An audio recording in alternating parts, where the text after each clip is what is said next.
எல்லாரும் வளமுடன் நலமுடன் வாழ வாழ்த்துக்கள். கடவுள் நம்மை இன்று அழைக்கிறார். எதற்காக தெரியுமா? பிறரை அன்பு செய்வதற்காக. எப்படி பிறரை அன்பு செய்வது என்ற வினா எழுகிறதா? உன் மீது நீ அன்பு கூறுவது போல் உனக்கு அடுத்திருப்பவர் மீதும் அன்பு கூறுவாயாக என்று இயேசு விளக்கம் கொடுக்கிறார்.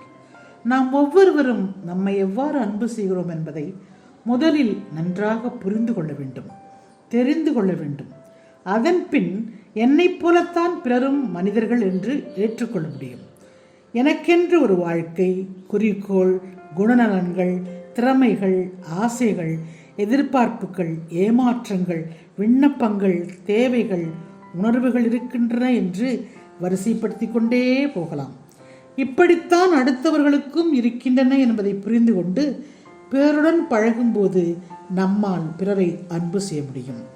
நாம் வாழும் சமுதாயத்தில் நமக்கும் யதார்த்தமான நிகழ்வுகள் என்னவென்றால், குடும்பத்தில் உள்ளவர்களே பிள்ளைகள் பெற்றோரை அன்பு செய்வதில்லை, பாசத்துடன் நடத்துவதில்லை. சகோதரன் சகோதரிகள் உடன் பிறந்தவர்களை என்பதை மறந்து விடுகின்றனர்.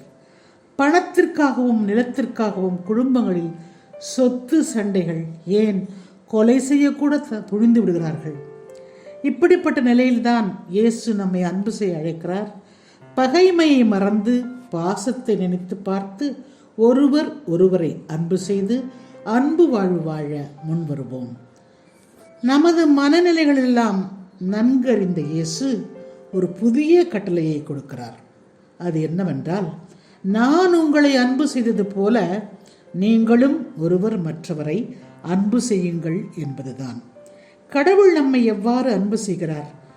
ஒவ்வொருவரும் சிந்தித்து நினைத்து பார்க்க வேண்டும். நமக்கென பெற்றோரை கொடுத்தார், உயிர் வாழ்வை கொடுத்தார், உடன் பிறந்தவரை உறவினர்களை கொடுத்தார், ஒரு ஊரை சொந்தமாக கொடுத்தார், இன்னும் எவ்வளவோ. ஒவ்வொருவரும் கடவுள் நமக்கு எதையெல்லாம் கொடுத்து தமது அன்பை வெளிப்படுத்தினார் என்று கண்டுபிடிக்குவோம். என்றும் குற்றம் குறைகளோடும் ஒவ்வொருவரையும் ஏற்றுக்கொண்டு நாம் செய்யும் எல்லா தீய செயல்களுக்கும் தண்டனை கொடுக்காமல் எல்லாவற்றையும் மன்னித்து நம்மை அன்பு செய்து விடுகிறார். இவைகளுக்காக நாம் நன்றி கூற வேண்டும். இறைவன் நாம் கேட்பதற்கு முன்னதாகவே நம் தேவைகளை அறிந்து உதவி செய்கிறார். நாம் கேட்பதற்கு மேலாக கொடுக்கிறார். இப்படி கடவுள் நமக்கு செய்வது போல பிறருக்கு நாம் செய்யும்போதுதான் அவர் அன்பு செய்வது போல அன்பு செய்கிறோம் என்று சொல்ல முடியும். எனவே கண்ணால் காணும் நம் சகோதர சகோதரிகளை அன்பு செய்து வாழ கடவுளே நமக்கு சக்தியையும் தாராள மனதையும் கொடுக்க அனைவரும் ஜெபிப்போம்.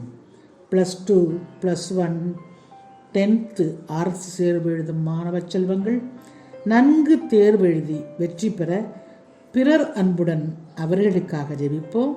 நன்றி.